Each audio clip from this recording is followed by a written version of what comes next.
ये केस काफ़ी ज़्यादा मिस्टीरियस और ये केस इतना ज़्यादा डिस्ट्रेसिंग था कि एक औरत की ज़िंदगी लिविंग हेल बन चुकी थी। उसने एक्चुअल में नर्क देखा जिंदा रहते हुए, बट जब उसकी मौत हो गई ये केस वहाँ भी ख़त्म नहीं हुआ। आगे भी ये चलता रहा और फाइनली अब ये कुछ सालों पहले ख़त्म हुआ। नियरली 30 से 40 सालों तक ये केस चला। बट उससे पहले मुझे आपसे बात करनी है लखनऊ में हुए एक बहुत ही ब्रूटल हत्याकांड के बारे में। यार ये चल क्या रहा है हमारे भारत में। एक लड़के ने अपने ही पिता को मार डाला और वो भी बहुत ही छोटी सी बात के ऊपर। कोई बड़ा रीजन भी नहीं था। और चाहे रीजन कितना भी बड़ा हो, अपने पिता को कोई कैसे मार सकता है। बट इस लड़के ने, शायद हो सकता है पॉसिबली इसको एग्जाम का कोई प्रेशर था, नीट वगैरह क्लियर करने का। इसके पिता ने इसको डॉक्टर बनाने का सपना देखा हुआ था, बट इसका मन नहीं था डॉक्टर बनने का, करोड़पति फर्म। लेकिन अभी हाल ही में सामने आया कि इसने अपने पिता को मार डाला, वो भी राइफल से, उसी की राइफल से शॉट कर दिया। Absolutely unbelievable. आप इसके बारे में क्या सोचते हैं? खैर उससे पहले आप इस बात के लिए श्योर हो जाएं कि आपका अंगूठा और लाइक बटन एक साथ जुड़ चुके हों। सब्सक्राइब बटन के ऊपर भी क्लिक कर दें, कमेंट्स में पिक में लिख दें। Let's dive in.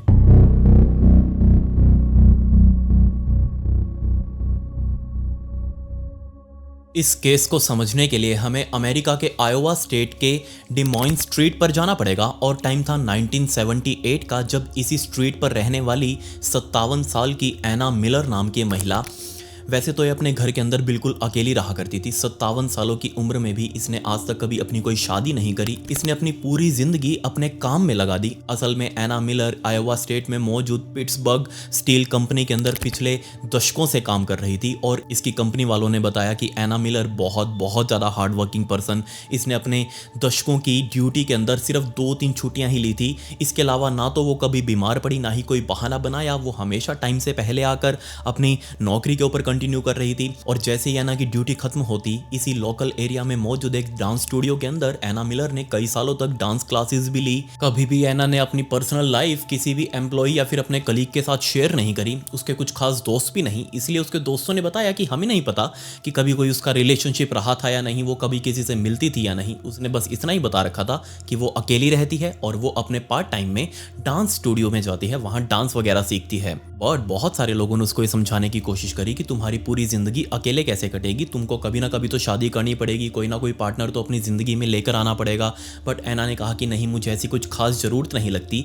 लेकिन उसको असल ज़रूरत तब फील होने लगी जब 1978 के अंदर एना को अपने दरवाजे के ऊपर खटखटाहट सुनाई देने लगी। रैंडमली रात के टाइम पर जब वो ड्यूटी से ऑफ करके अपने घर पर आते अपना खाना वाना बना रही होती, तब उसको बाहर अपने दरवाजे पर खटखटाहट सुनती। वो उस दरवाजे को खोलकर चेक करने के लिए जाती तो बाहर उसको कुछ भी नहीं मिलता। 2-4 दिन उसने टॉलरेट किया, लेकिन जब बहुत ज़्यादा हद हो चुकी थी तब उसने अपने आसपास के पड़ोसियों से चीज़ डिस्कस करना शुरू कर दी। और इनफैक्ट इस चीज़ से आसपास के पड़ोसी भी बहुत ज़्यादा परेशान थे, क्योंकि उनके भी दरवाजे को कोई खटखटा कर भाग रहा था। इनफैक्ट हद तो तब हो चुकी थी जब एना रात को सोने के लिए जाती, तब उसको बाहर अपनी खिड़की के ऊपर, अब आप सोच कर देखिए, अकेली इतने बड़े घर के अंदर ये नीचे वाले ग्राउंड फ्लोर पर सो रही है, बाहर उसको खिड़की दिख रही है।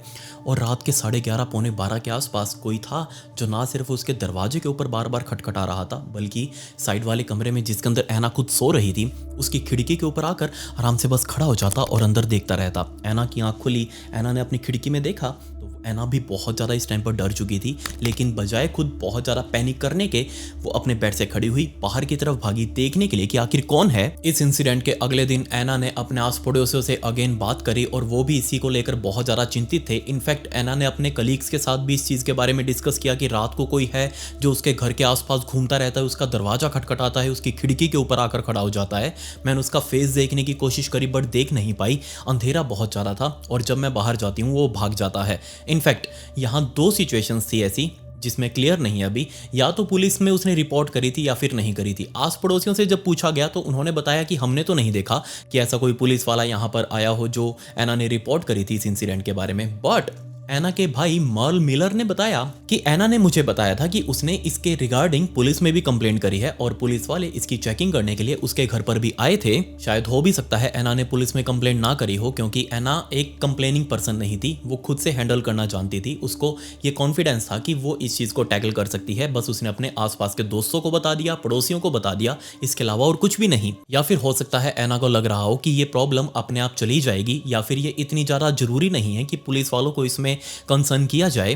बट एना बिल्कुल गलत थी। ये समस्या इतनी आसानी से नहीं जाने वाली थी। इनफैक्ट ये चीज़ इतनी ज़्यादा अब होने लगी थी कि आने वाले महीनों तक, कोई एक दो बार हो तो बंदे को समझ में भी आए, आने वाले कई महीनों तक एना के दरवाजे पर रोज़ रात को बार बार पूरी रात खटखट खटखट होती रहती। वो आदमी जो था वो उसकी खिड़की के ऊपर आकर खड़ा हो जाता। एना इस चीज़ से इतना परेशान हो चुकी थी कि उसने अपने घर के सारे ताले जो लॉक सिस्टम थे दरवाजे के अंदर लगे हुए थे वो सारे बदलवा दिए। जितने भी हैंडल्स थे खिड़कियों के अंदर वो सारे लॉक वाले लगवा दिए ताकि कोई भी बंदा अंदर एंटर ना कर पाए। और तब सिलसिला शुरू हुआ बहुत ही भयंकर और डरावनी कॉल्स का। जी हाँ, एना जैसे ही अपनी ड्यूटी ऑफ करके अपने घर पर आती तो उसको ना सिर्फ आते ही अपना लैंडलाइन बजता हुआ दिखाई देता, और जैसे ही वो उसको उठाती तो सामने से कोई भी रिप्लाई नहीं आता। काफी दिनों तक यही चलता रहा और फाइनली जो भी ये बंदा कॉल कर रहा था उसने बोलना शुरू किया।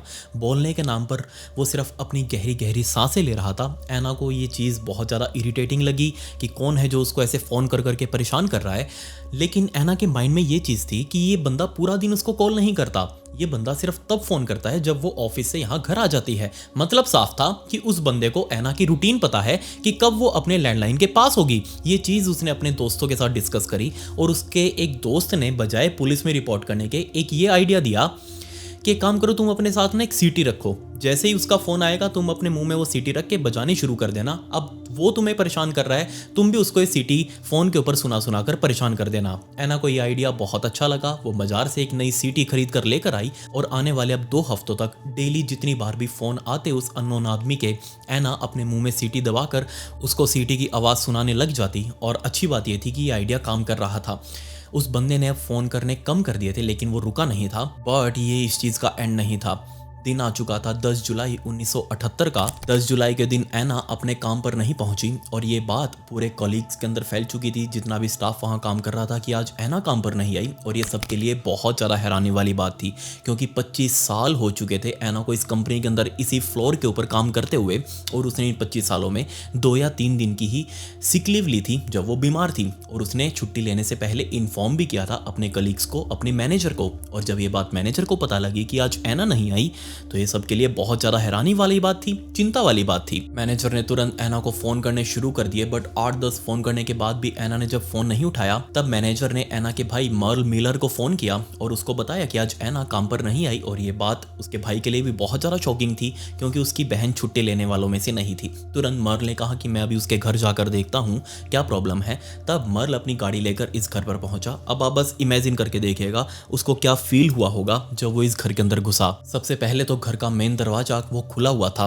उसको खोलकर जैसे ही मर्ल अंदर की तरफ गया तब पहले तो पूरे फ्लोर के ऊपर बहुत सारा खून पड़ा हुआ था। जब उसने अपनी नजरें इधर उधर घुमाकर देखी तो सारी दीवारों के ऊपर खून के छींटे थे। और जब वो थोड़ी और अंदर गया तब घर के लिविंग हॉल के अंदर एना मर्ल, जिसकी लाश बीच में फ्लोर के ऊपर पड़ी हुई थी, उसका सिर पूरा खुला हुआ था अलग अलग हिस्सों में, मतलब कि स्लाइसिस बनी हुई थी पूरे सिर की।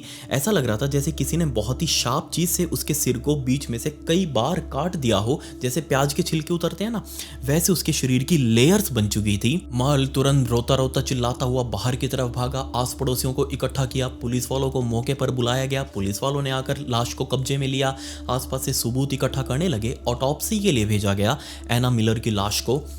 और जब ऑटोप्सी रिजल्ट सामने आए तो सबके लिए बहुत ज़्यादा डरा देने वाली बातें थी। सबसे पहले तो एना के सिर को 13 बार कुल्हाड़ी से काटा गया था या फिर कोई sharp object, probably most probably आज भी पुलिस यही मानती है कि उसके सिर को कुल्हाड़ी से काटा गया था। ब्रूटैलिटी का अंदाजा आप यहीं से लगा लीजिए कि एना के दिमाग के टुकड़े बाहर फर्श के ऊपर पड़े हुए थे और जब उसकी लाश को कब्जे में लिया गया तब उन दिमाग के टुकड़ों को एक थैली में डालकर साथ में लाश के साथ भेजा गया था। दूसरा, एना की 3 उंगलियां भी यहाँ हाथ से कटी हुई थी, उल्टे हाथ की 3 उंगलियां। और जब इसके बारे में डॉक्टर से पूछा गया कि ये कैसे हो सकता है तब डॉक्टर्स ने कहा कि ये शायद डिफेंसिव वुंड है, डिफेंसिव इंजरी है।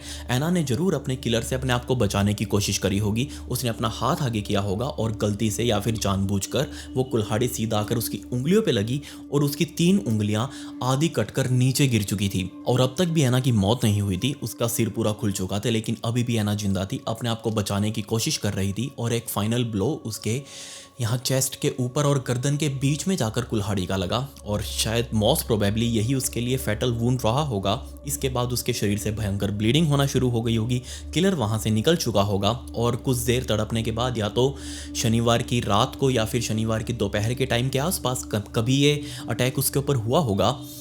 एना ने ब्लीड करना शुरू कर दिया और कुछ देर तक ब्लीड उसकी शरीर से निकली होगी। वो चिल्लाना चाहती होगी, मदद की गुहार लगा रही होगी, लेकिन उसके आसपास या फिर उसकी आवाज़ सुनने वाला कोई भी नहीं था। और कुछ देर तक खून बहने के बाद फाइनली एना मिलर की मौत हो चुकी थी। पुलिस वालों ने अपनी जांच शुरू कर दी। अब आपके अकॉर्डिंग इस मर्डर का मोटिव क्या होना चाहिए?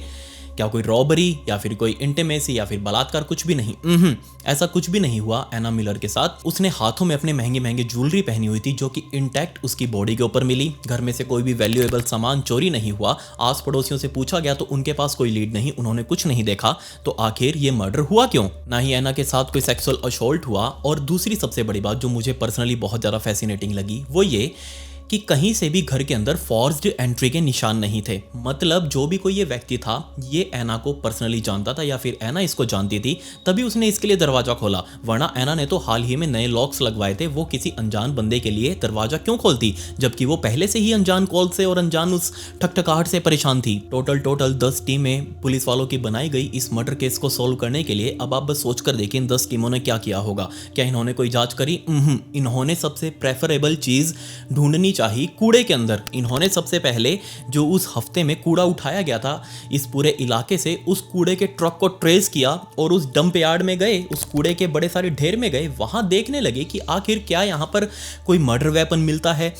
वहाँ उनको कुछ भी नहीं मिला, कूड़े के अलावा कोई लीड नहीं मिली, कोई सबूत नहीं मिला। पुलिस वालों को बस ये पता था कि जिसने भी एना के साथ ये सब कुछ काम किया है उसने अपने कपड़े भी नहीं बदले होंगे, क्योंकि अगर कपड़े बदलता तो कहीं ना कहीं उसके खून वगैरह के निशान बाहर मिलते। नहीं, सिर्फ ये पता था कि वो किलर एना का मर्डर करने के बाद पूरे तरीके से खून में लथपथ, खुद भी एना के, वो इस घर से बाहर निकला होगा। उसके हाथ में कोई धारदार हथियार या फिर कुल्हाड़ी होगी और वो यहाँ से पैदल चलते हुए या फिर किसी साधन में बैठकर गया होगा। तो ऑब्वियसली किसी ना किसी को तो देखना चाहिए था। पुलिस वालों ने आस पड़ोसियों से ये गुहार लगाई कि आप अपने घर के आसपास तलाशी लीजिए। कोई नई जमीन अगर आपको खुदी हुई दिखे तो उसको थोड़ा खोद कर देखिए, क्या पता उसके अंदर आपको मर्डर वेपन मिल जाए। इससे हमारी बहुत ज़्यादा हेल्प हो जाएगी। और लिटरली पूरा ये इलाका अपने घर के आसपास जहाँ भी उनको शक हो रहा था उसकी ज़मीन को खोद खोद कर देख रहे थे कि क्या उनको नीचे कुछ मिलता है या नहीं। बट यहाँ भी पुलिस वालों के हाथ खाली थे। पुलिस वालों को सिर्फ ये पता था कि एना पिछले कुछ दिनों से या फिर महीनों से एक अनजान बंदा उसको परेशान कर रहा था, जो उसके घर के बाहर खड़ा रहता, उसकी रात को ठकठकाट करके भाग जाता या फिर उसको अनजाने कॉल्स कर रहा था। और यही सेम चीज़ें आप पास ही में रहने वाले और भी लोगों ने रिपोर्ट करी पुलिस वालों को कि ये सब तो हमारे साथ भी हो रहा है, मतलब कि हमारी जान भी खतरे में है, आप प्लीज़ कुछ जल्दी से कीजिए। अब आपको लग रहा होगा इस पॉइंट पर कि ये मर्डर करने के बाद तो वो जो आदमी था जो भी कुछ कर रहा था ये शांत बैठ गया होगा, बट नहीं, इसको थी थोड़ी सी चुल। इसने मर्डर करने के बाद तो आसपास की और भी जो बूढ़ी औरतें थी जो अकेली रहा करती थी उनको स्पेशली फ़ोन करना शुरू कर दिया अब। और एक एक दिन में 6-6, 7-7 बार एक महिला को फ़ोन कर रहा था। महिलाओं को बस वो फ़ोन कर करके अपनी वही गहरी गहरी सांसें सुनाता, थ्रेट करता उनको अपनी बहुत ही डीप गर्गलिंग आवाज़ के अंदर कि मैं तुम्हारी जान ले लूँगा, घर से बाहर अकेले मत निकलना, मैं तुम्हें देख रहा हूँ। इनफैक्ट रातों को वो इन बूढ़ी महिलाओं के घरों के आगे जाके इनका दरवाज़ा खटखटाता और इनकी खिड़की के आगे ऐसे हाथ जोड़कर बस खड़े रहता। पूरी पूरी रात ही उनको देखता रहता। किसी भी महिला के अंदर इतनी हिम्मत नहीं थी कि वो अपना दरवाजा खोलकर इससे कुछ बात कर सके या फिर इसको पकड़ सके। तब एक 35 साल की महिला और उसकी 18 साल की लड़की, ये दोनों सामने आई। ये दोनों अपने घर के अंदर अकेली रहा करती थी और इस एना मिलर के घर से तकरीबन 4 घर छोड़ के इनका घर था। ये दोनों पुलिस वालों के सामने आई और कहा कि जनाब, एना मिलर तो इस आदमी से हाल ही में परेशान थी, 2-3 महीने वो इससे परेशान रही होगी और उसका मर्डर हो गया, जबकि हमें तो ये आदमी पिछले 9-10 महीनों से फ़ोन कर रहा है और ऐसी गंदी गंदी बातें फ़ोन कर करके हमें बोलता है कि हम इससे इतने ज़्यादा परेशान हो चुके हैं, ना तो किसी को बता सकते ना ही कोई इसे पकड़ पा रहा है। आप प्लीज़ इसको पकड़ने की कोशिश करिएगा। इनफैक्ट पुलिस वालों ने इन कॉल्स को ट्रेस करने की भी कोशिश करी, बट उस टाइम पे ना तो इतनी बढ़िया टेक्नोलॉजी थी कि कोई सीसीटीवी वगैरह हो, ना ही वो इन कॉल्स को ट्रेस कर पाए, क्योंकि ये कॉल्स किसी पर्सनल फ़ोन से नहीं बल्कि पीसीओ से किए जा रहे थे। इन दोनों माँ बेटियों ने पुलिस वालों को दिए बयान में बताया कि ये लड़का जो भी हमें फ़ोन कर रहा है इसकी उम्र तकरीबन 25 से 30 साल की होगी, क्योंकि अगर इससे उम्र बड़ी होती तो उसकी आवाज़ में थोड़ी स्लरीपन होता या फिर वो बीच में बोलता हुआ अटकता, लेकिन ये बहुत ज़्यादा फ्लुएंटली बोल रहा है। इसकी आवाज़ बिल्कुल यंग लग रही है। और दूसरा, ये हमें अपने इमोशंस, एक अलग ही टाइप के इमोशंस उन कॉल्स के ऊपर एक्सप्रेस करके दिखाता है, जैसे कि इसको मदद चाहिए हो कोई, या फिर ये सिर्फ एक ट्रिक है हमें फंसाने की। और दूसरा, ये कई बार हमसे अपनी ज़िंदगी की पहेलियाँ पूछता है। इनफैक्ट पहेलियाँ पूछने के अलावा ये हमें पूरी दुनिया के जो भी फेमस राइम्स है ना बच्चों के लिए, जैसे कि Mary had a little lamb वगैरह, इस तरीके की राइम्स वगैरह उनको फ़ोन कर करके सुना रहा है। अब आप बस इमेजिन करके देखिएगा, मैं रात के टाइम पर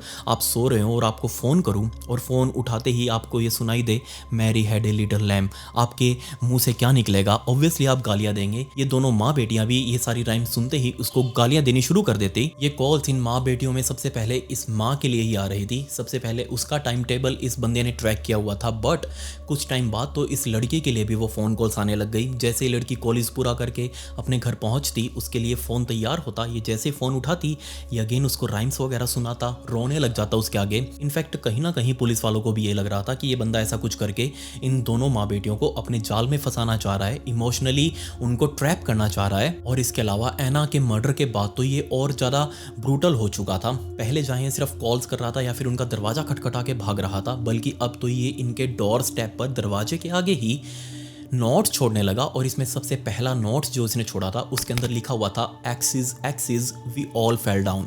जैसे ये नोट इन दोनों माँ बेटियों ने देखा, इन्होंने तुरंत पुलिस वालों को जाकर दिया। पुलिस वाले भी समझ नहीं पाए कि ये हैंड राइटिंग किसकी हो सकती है, क्योंकि ऐसा सब कुछ वो भी पहली बार देख रहे थे। इनफैक्ट इन नोट्स के अलावा अब तो इस आदमी ने इन दोनों माँ बेटियों की मूवमेंट को भी ट्रैक करना शुरू कर दिया। जैसे ये दोनों माँ बेटियां या फिर ये अकेली अकेली भी घर से बाहर निकलती, ये इन दोनों का साइमल्टेनियसली एक साथ पीछा कर रहा था। ऐसा पॉसिबल कैसे था? ये लड़की स्पेशली इतना ज़्यादा डर चुकी थी क्योंकि इसको डेली अपने कॉलेज जाना होता था और कॉलेज से रास्ते के बीच में वो अकेली होती है, ये उसके साथ कुछ भी कर सकता था। इसलिए इस लड़की ने गाड़ी लेकर जाना शुरू कर दिया। और जिस दिन ये लड़की पहली बार अपनी माँ की गाड़ी लेकर कॉलेज गई थी और जब कॉलेज से छुट्टी हुई, ये वापस कॉलेज के पार्किंग लॉट में आई अपनी गाड़ी स्टार्ट करने के लिए। बट जैसे इसने गाड़ी स्टार्ट करने के लिए चाबी लगाई, वो गाड़ी स्टार्ट ही नहीं हुई। ये गाड़ी से बाहर निकली आसपास इधर उधर मदद मांगने के लिए कि कोई उसको दिख जाए और उसकी आके मदद करे, बट और कुछ तो नहीं दिखा उसे। लेकिन उसकी मेन विंडशील्ड के ऊपर, मेन जो शीशा था गाड़ी का, इस गाड़ी के शीशे पे वाइपर के नीचे एक बड़ी सारी पर्ची छिपी हुई थी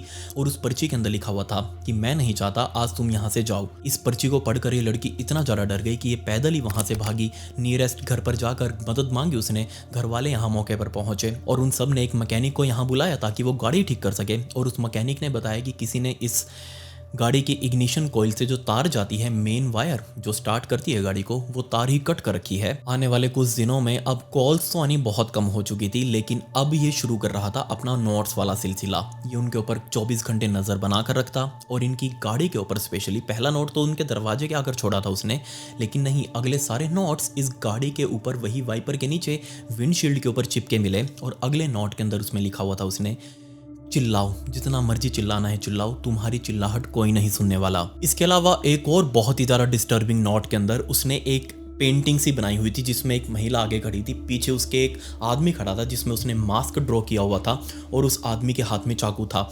अब इस पिक्चर के नीचे, इस पेंटिंग के नीचे उसने लिखा था कि क्या तुमको नहीं लगता कि ऐसा कुछ तुम्हारे साथ हो सकता है। नवंबर 1978 का टाइम आ चुका था और इस टाइम पर फाइनली पहली बार इन सब के बारे में, इन नोट्स के बारे में, इन कॉल्स के बारे में, ये जो स्टॉक कर रहा था इस बंदे के बारे में पहली बार अखबार के अंदर प्रिंट हुआ। और इसमें लिखा गया पहले आर्टिकल के अंदर कि ये सब कुछ इन दोनों माँ बेटियों के साथ पिछले 14 महीनों से चलता हुआ आ रहा है। इमेजिन करके देखिएगा किस हॉरिबल सिचुएशन में उनके 14 महीने बीते होंगे पिछले, जब उनको पता है कि वो घर से बाहर निकल रही हैं तो कोई उनको देख रहा है, जब वो सो रही हैं तो उनको पता है कि कोई उनको देख रहा है, कोई उनके घर के बाहर खड़ा है और जो भी वो है बंदा, वो एक मर्डर कर चुका है और वो उनकी जान के पीछे पड़ा हुआ है। वो कभी भी उनके ऊपर अटैक कर सकता है। वो दोनों घर में अकेली हैं, वो अगर अंदर घुस गया तो वो कुछ भी नहीं कर पाएंगी। उस लड़की ने अपने बयान में कहा कि मैंने 14 महीनों के अंदर एक बार भी अकेले घर से बाहर निकल कर नहीं देखा। मैं घर से जब भी गाड़ी लेकर निकलती हूँ तो मैं हमेशा अपने शीशे ऊपर कर लेती हूँ, वरना मैं ऐसी लड़की थी जो हमेशा शीशे डाउन करके मंदा मंदा म्यूजिक वो सुनते हुए आगे की तरफ जाती थी। लेकिन अब मेरी लाइफ पूरी लिविंग हेल बन चुकी है। अब आप बस इमेजिन कर सकते हैं कि इन दोनों के साथ क्या बीत रही होगी। लेकिन इससे भी ज़्यादा बुरी बात यह थी कि अभी तक पुलिस वालों के हाथ खाली, पुलिस वालों के सामने इतने सारे क्लूज थे, ये दोनों सामने जिंदा विक्टिम खड़ी थी, इनके लिए भी पुलिस वालों ने कुछ नहीं किया। जबकि पुलिस वाले चाहते तो इससे कनेक्ट कर सकते थे एना मिलर के केस को और साथ में इन दोनों के साथ जो हो रहा है, क्योंकि इस आदमी ने अपने सबसे पहले नोट के अंदर ही लिखा था axis axis we all went down. यहाँ वो कुल्हाड़ियों का इशारा कर रहा था और रिमेंबर एना का मर्डर भी तो कुल्हाड़ी से ही हुआ था। वो इशारा कर रहा था कि वो बंदा सेम है जिसने एना के साथ ये सब कुछ किया है, लेकिन फिर भी पुलिस वालों के हाथ खाली। अलग लेवल का माल पीकर ये भंड हो चुके थे। और दूसरी सबसे बड़ी बात, मुझे तो ये समझ नहीं आया कि ये बंदा डेली इन लड़कियों के, इन माँ बेटी के घर के सामने जो गाड़ी खड़ी थी इनकी गाड़ी के ऊपर वो नोट छोड़ के जा रहा था। अगर पुलिस वाले एक दिन भी इसकी रेकी करके वहां खड़े रहते, इसकी फील्डिंग सेट कर देते, तो उसको वो बहुत आसानी से पकड़ सकते थे। लेकिन नहीं, पुलिस वालों ने अपने कोई एफर्ट्स नहीं दिखाए। और यहाँ कमाल की बात यह थी कि 10 टीमें लगी हुई थी। 10 टीमों में से एक के पास भी इतना टाइम नहीं था कि वो इन दोनों माँ बेटियों की बात भी सुन सके। और दूसरा, इन दोनों माँ बेटियों ने अपने बयान में बताया कि अगर पुलिस वाले उस बंदे को पकड़ भी लेते तो भी वो उसे सिर्फ ज़्यादा से ज़्यादा उनके कानून के अकॉर्डिंग $25 का फाइन उस टाइम पर लगा सकते थे। उसमें कोई क्राइम नहीं था। किसी के घर के बाहर खड़ा रहना, किसी को देखना कोई क्राइम नहीं है। जब तक कोई क्राइम नहीं हो जाता तब तक तो पुलिस वाले भी कुछ नहीं कर सकते। मतलब ये अपने आप में कॉन्ट्राडिक्टरी चीज़ें थी आपस में। ये माँ बेटियां चाह रही थी कि पुलिस वाले इस आदमी को पकड़ लें, जबकि पुलिस वाले कह रहे हैं कि जब तक कोई क्राइम नहीं होता हम उसको पकड़ ही नहीं सकते। बट टाइम बीतने के साथ साथ दोबारा से वो कॉल्स वाला सिलसिला और ज़रा शुरू हो चुका था। आसपास की और भी महिलाएं थी जो अब सामने आ रही थी इस बात को लेकर कि उनको भी वो कॉल्स आ रही हैं। रातों को परेशान करता है, रात के 2-2, 3-3 बजे उनके दरवाजे खटखटाकर भाग जाता है, उनकी खिड़की के बाहर खड़ा रहता है। आप प्लीज कुछ तो करिए यार, कुछ तो करो। तब पुलिस वालों ने आसपास के जितने भी बयान लिए थे पड़ोसियों से, उन सभी से मिलकर एक फोटो स्केच तैयार किया, क्योंकि पुलिस वालों के ऊपर बहुत ज़्यादा प्रेशर था इस एना मिलर के किलर को पकड़ने का। ये सच में बहुत ज़्यादा ब्रूटल था। पुलिस वालों ने एक स्केच रेडी किया और ये स्केच पब्लिक के अंदर दिखाया कि ये बंदा था जिसके ऊपर हमें शक है, क्योंकि ये बंदा जब लास्ट टाइम एना मिलर अपनी फैक्ट्री से वापस घर आई थी, वो बस से उतरी थी और बस से उतरकर वापस अपने घर जा रही थी। रास्ते में उसको ये बंदा मिला था और उसने रुककर एना मिलर से बातें भी करी थी। ये चीज़ आसपास के पड़ोसियों ने देखी थी और पड़ोसियों ने ही इस आदमी का स्केच बनवाया था। सो पुलिस वालों के सामने ये एक सस्पेक्टेड आदमी था कि हाँ, हो सकता है इसी ने एना मिलर के साथ कुछ किया हो, सो इस बंदे को पकड़ो। बट पुलिस वाले इस बात के लिए भी श्योर नहीं थे कि हम इस बंदे को पकड़ लें और इसने कुछ ना भी किया हो तो भी हमारी मेहनत खराब जाएगी। लेकिन ये चीज़ उनके ऊपर बहुत ज़्यादा भारी पड़ गई। एक्चुअल में जिस बंदे की फ़ोटो उन्होंने रिलीज़ करी थी वो एक अलग ही बंदे के साथ मैच हो रहा था। जी हाँ, यहाँ का लोकल पॉलिटिशियन जो कि अब आने वाले इलेक्शंस में खड़ा होने वाला था उस टाइम पर, उस लोकल पॉलिटिशियन के फेस के साथ ये स्केच बहुत ज़्यादा मैच हो रहा था। ये बंदा डेली अपनी रैलियाँ करने के लिए घर से बाहर निकलता, लोगों का हुजूम इसके साथ रहता। ये घर के दरवाजे पर जा जाकर लोगों से डोर टू डोर वोट के लिए अपील कर रहा था। इस बंदे का नाम जैक हैच, और जैक हैच उस टाइम पर सीटिंग वहाँ का, जैसे ही अपने यहाँ MLA होता है ना, वहाँ का सीटिंग काउंसिल था वो। अब इलेक्शंस के टाइम पर जैसे ही उसने डोर टू डोर जाना शुरू किया, एक बंदे ने इस जैक हैच को पहचान लिया और तुरंत उसने पुलिस वालों को फ़ोन कर दिया कि जनाब, आपने जो स्केच लगाया था ना वो दीवार पे, वो बंदा मेरे सामने खड़ा है और ये बंदा कोई और नहीं जैक हैच है, अपने यहाँ का लोकल पॉलिटिशियन, अपना यहाँ का लोकल काउंसिल, इसको जाकर पकड़ लीजिए। पुलिस वाले भी बहुत ज़्यादा हैरान किए, क्या बकवास कर रहा है, लोकल पॉलिटिशियन को ऐसे उठाना कोई हलवा नहीं था। बहुत सारे लोगों ने और भी पुलिस वालों को फ़ोन कर करके जैक हैच के बारे में बताया। तो मजबूरन पुलिस वालों के ऊपर दबाव था कि जैक हैच को उठाकर इससे पूछताछ करो। जैक हैच को पुलिस वाले गाड़ी में डालकर चाँव चाँव करते हुए सीधा पुलिस स्टेशन पहुंचे, इसके साथ इंटरव्यू किया। बट एक बार नहीं, 2 बार नहीं, 3-3 बार इसको उठाकर लेकर आए। लेकिन एट द एंड पुलिस वाले समझ चुके थे कि जिसको वो ढूंढ रहे हैं ये बिल्कुल नहीं है। ये बस एक बहुत ही तगड़ा कोइंसिडेंस है कि उन्होंने जो स्केच रिलीज़ किया है उससे इस जैक हैच का फेस बहुत ज़्यादा मिलता है। सो धीरे धीरे टाइम बीतता रहा, साल बीत चुके थे और एना मिलर का मर्डर उस टाइम पर बिल्कुल अनसॉल्व रहा। लेकिन मैंने इसके अंदर बहुत ही डीप रिसर्च करी और मैं अब आपको जो चीज़ें आगे बताने वाला हूँ वो ऑफिशियली कहीं भी नहीं लिखी हुई, लेकिन हाँ, मेरी थ्योरी यही कहती है कि हाँ, ऐसा ही कुछ हुआ होगा। असल में एना मिलर की मौत से 2 सालों पहले यानी कि 1976 के अंदर 80 साल की एमा नाम की एक और महिला अपने घर के अंदर बिल्कुल सेम हालातों में मरी हुई मिली थी। और ये एना के घर से कुछ ज़्यादा दूर नहीं थी, ये तकरीबन उससे 1.5 किलोमीटर दूर रहा करती थी। और बिल्कुल सेम हालातों में एमा की भी डेथ हुई थी और बिल्कुल एना की ही तरह एमा अकेली रहा करती थी। उसके साथ उसके परिवार वाले कोई नहीं थे। 80 साल की उम्र में वो अपनी ज़िंदगी अकेली निकाल रही थी। और जैसा कि एना वाले केस में हुआ था, उसका किलर कोई तोड़फोड़ करके उसके घर के अंदर नहीं घुसा था, बिल्कुल स्मूथ एंट्री थी, जैसे कि एमा ने किलर के लिए खुद दरवाजा खोला हो। बट उसमें सिर्फ एक डिफरेंस ये था कि उस एमा का पर्स, जिसके अंदर थोड़े बहुत पैसे थे, वो पर्स गायब था। लेकिन एना वाले केस में कुछ भी गायब नहीं हुआ। लेकिन एमा वाले केस के अंदर जब पुलिस वालों ने अपनी इन्वेस्टिगेशन करी थी, उनको एक आदमी के ऊपर शक था जिसका नाम था एलजी वॉसन। ये एल्जीन मॉर एक अलग ही लेवल की बीमारी, इसने वो हर गलत काम किया जो एक औरत के साथ हो सकता था। असॉल्ट से लेकर उनके साथ रॉबरी, उनके साथ मार पिटाई, उनको छेड़खानी करना, लूट लेना और किसी का मर्डर कर देना तक। इनफैक्ट इस एल्जीन को एक महिला के ही मर्डर चार्जेस में 1974 में उठाया भी गया था, बट वो मर्डर चार्जेस भी इसके ऊपर प्रूव नहीं हो पाए। और ये जो 1974 में इसने मर्डर किया था, ये था 79 साल की मे हरमन नाम की एक महिला का। ये भी महिला अकेली रहा करती थी और हद तो तब हो गई जब मुझे पता चला कि इस एल्जीन वॉसन ने मे हरमन के शरीर पर 48 बार कुल्हाड़ी मारकर उसका मर्डर किया था और बाद में उसके साथ लूटपाट भी करी थी।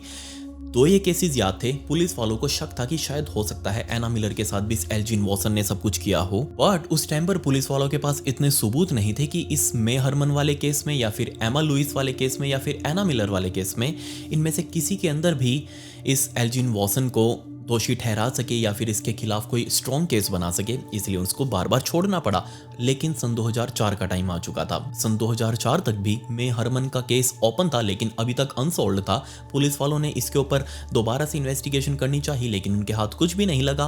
बट आगे जैसे ही थोड़ी सी और टेक्नोलॉजी एडवांस हुई, बट उससे पहले जो बीच के साल बीते थे, ये 1980 से लेकर 2000-2005 तक, इसके बीच में भी एल्जीन वॉसन काफी बार गिरफ्तार हुआ। जैसे ड्रंक ड्राइविंग के लिए, किसी को भी अनजाने नंबर पर फोन करके उसको धमकाने के लिए, लोगों के दरवाजे के बाहर खड़ा रहने के लिए, किसी को स्टॉक करने के लिए, बर्गलरी, ड्रंक एंड ड्राइव, इसके अलावा भी बहुत सारी लड़ाई झगड़े या फिर मार पिटाई के केसेस में काफी बार गिरफ्तार हुआ। पुलिस वालों के साथ इसका अच्छा रिलेशन बन चुका था, काफी बार आना जाना उनके पास लगा रहता था। अब जैसे कि आप ये वाला आर्टिकल देखिए, ये 1981 का आर्टिकल है।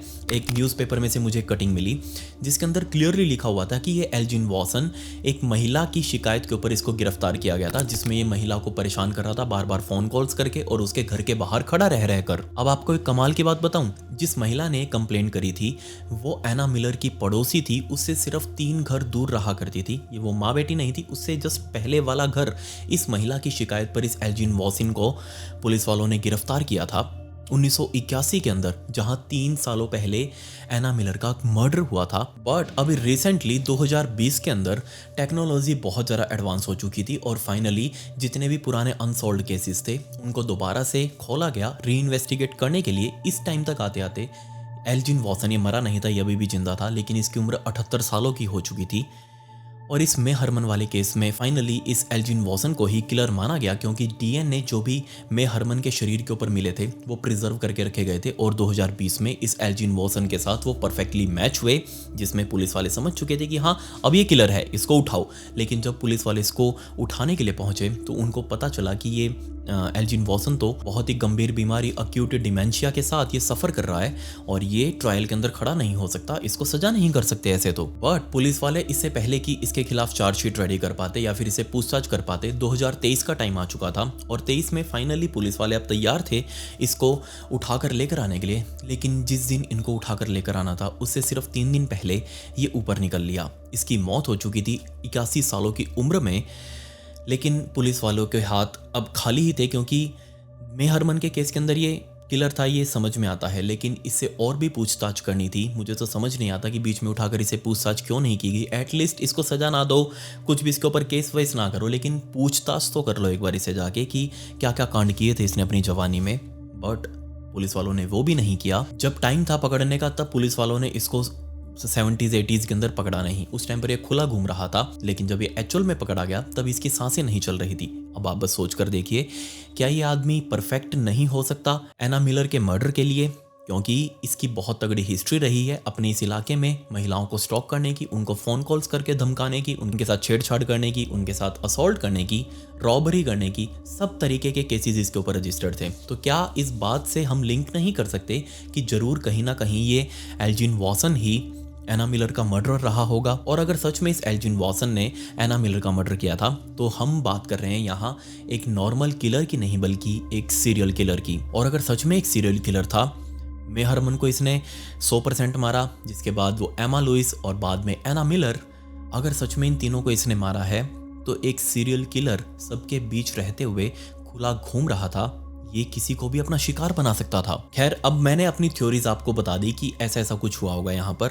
आपको क्या लगता है इसके अलावा और क्या क्या थ्योरीज हो सकती हैं? आप अपनी नीचे कमेंट्स में मुझे ज़रूर बताएं। और अगर आपको कोई टॉपिक कवर करवाना हो मुझसे पर्सनली, आप मुझे मेरे इंस्टाग्राम पर आकर बता सकते हैं या फिर नीचे कमेंट्स में बता सकते हैं जिसके ऊपर मुझे स्टोरीज कवर करनी चाहिए। अब ये एल्जिन वॉटसन तो रहा नहीं, इसलिए आज तक भी इस एना मिलर के केस को अनसॉल्व्ड ही माना जाता है, क्योंकि इसने कभी पूछताछ में बताया नहीं, इससे पूछताछ हुई नहीं। आप मुझे बताइए कि यहाँ क्या हुआ होगा।